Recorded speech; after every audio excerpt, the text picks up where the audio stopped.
Formula Sim Racing heads to the land of the rising sun for round 12 of the championship, taking place at a historic Suzuka Circuit.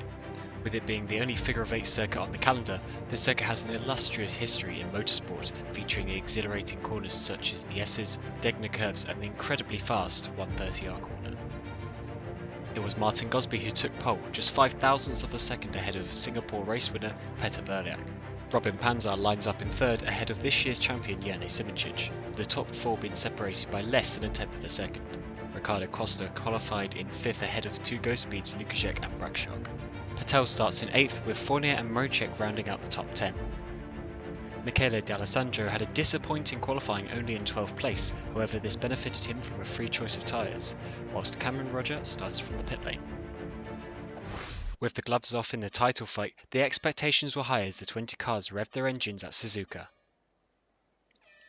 Lights out on Berliak got an amazing launch, instantly took the lead, whilst Simoncic got ahead of Panzer.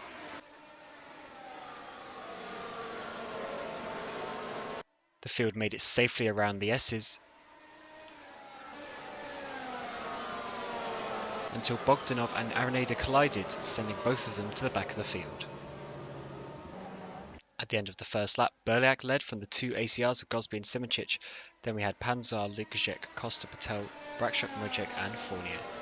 Behind, D'Alessandro had a run on Hoyer but ran wide.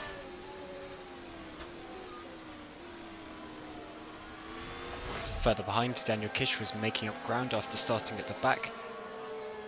However, that was only going to lose him time. Ahead, Danny Van Der Neat got a run on Yuri Kasdorp, even putting two wheels on the grass. The two even going side by side and wheel banging through 130R.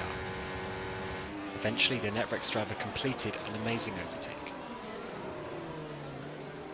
It was game over for Jos Araneda, however, as putting a wheel over the curb sent him spinning into the wall.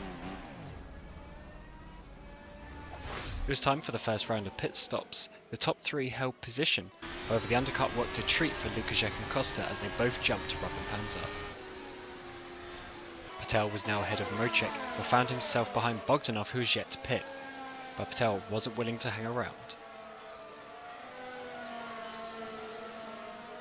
Bogdanov recovered from that, but there was no way he was recovering from spinning into the barriers, putting him out of the race.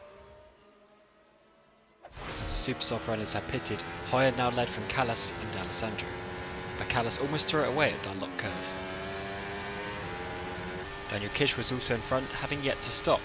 He didn't make life too tricky for his teammate Peter Berliak, but unsurprisingly he was not willing to give the ACRs a free pass. However, Gosby managed to find a way through, with Simoncic following a lap later. Further behind, Patel was now behind Robin Panzer before he made a forceful pass into the hairpin. The Brit then had a go at passing Costa, but the Oromia was hard in his defence. However, a mistake from the Portuguese was the invitation that both Patel and Mrocek needed. Patel now had Mrocek behind him, but he defended. Meanwhile, teammate Michele D'Alessandro had yet to pit, but on his in-lap he lost traction and hit the walls at the Degners. The damage was too much and he retired. Panzer had now caught up to the rear of Costa before making a pass stick into turn 1. Brakshaw was now hounding Costa. Not for long though, as Costa kicked off the second round of pit stop cycle.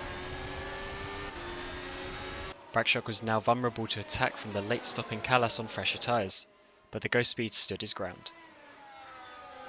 The top two pitted at the end of lap 31, with both taking a new set of the medium tyres to go to the end of the race. It was now Van Der Neat versus Kasdorp part 2, this time the other way around, and this time Kasdorp forced his way through at 130R. Meanwhile, Michi Hoyer, who had yet to make his second pit stop, was struggling on old tyres and half spun at Degner 2. He tapped the wall. He recovered, but made another mistake at the same corner several laps later, allowing Gosby through. Further back, Brakshaw made gains in the second round of pit stops and was ahead of Patel and the ACR blue cars, but was being held up by Cameron Rodger, who had yet to make his stop. Patel went for an overtake but lost momentum and almost collided with Mrocek. Panzer took full advantage and passed both of them, with Mrocek also passing Patel. Sander Kallas was on an alternate strategy and stayed out till lap 40, where he pitted for soft tyres. He rejoined in 8th behind Rodger, but with the tyre advantage the ACR blue car was easy prey. Ahead, Robin Panzar was desperately trying to find a way around Janos Brakshock. Kallas caught up before long and took advantage of a failed attempt and drove around the outside into 6th place. But he almost threw it away at the Degnas. That certainly did not faze him though, because he made light work of Janos Brakshock. He then went on to pass the other go speed of Lukaszek for 4th place a few laps later. Brakshock appeared to be struggling as he couldn't get away from the cars behind before being passed by Robin Panzer. Behind, Patel made a mistake at the second Degner, and that gave Fournier a run.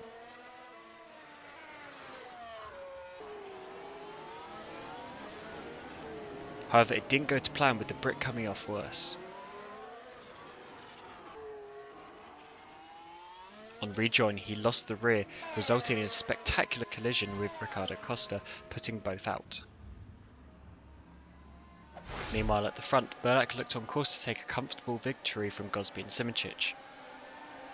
But Gosby closed through 130R, and all of a sudden Berlak's win was a threat. Gosby went late on the brakes and fought around the outside in the chicane and made the move stick.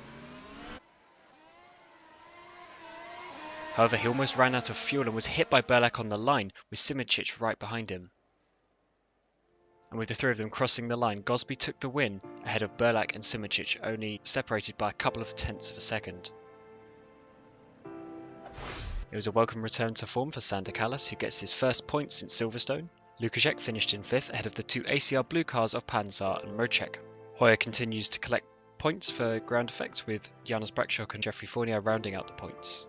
Kish managed to fight his way back to 11th, whilst 14 cars saw the checkered flag. In the driver standings, Martin Gosby's win puts him just 2 points behind Peter Berlak in 2nd place. Rodger and Brakshock have now moved ahead of Patel, whilst Kallas' strong moves put him back into the top 10 of the standings. In the Constructors, there isn't many changes in the order. ACR Blue are now 22 points ahead of Edge, with the latter closing the gap due to Berlak's 2nd place, whilst Oromia and Go Speed are really starting to give Jean Alesi something to think about. Thank you very much for watching this highlight video. Highlights for the United States Grand Prix will be available shortly, but a full live stream is available on our YouTube channel. And don't forget to subscribe for more Formula Sim Racing content.